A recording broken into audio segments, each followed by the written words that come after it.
మహాభారతంలో ఒక బాలుడు తన పట్టుదలతో చరిత్రలో నిలిచిపోయాడు. అతనే ఏకలవ్యుడు.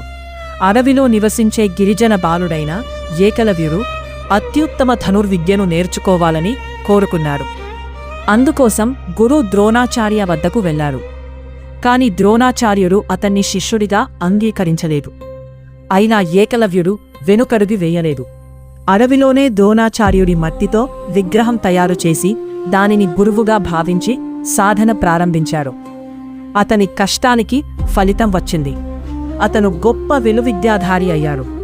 ఒకరోజు ద్రోణాచార్యుడు అతని ప్రతిభను చూసి గురుదక్షిణగా ఒకటి అడిగాడు. ఏకలవ్యుడు ఏమాత్రం ఆలస్యం చేయకుండా తన బోటన వేలిని కత్తిరించి గురువుకి సమర్పించాడు. అంతటి గురుభక్తి చూసి ప్రపంచం ఆశ్చర్యపోయింది.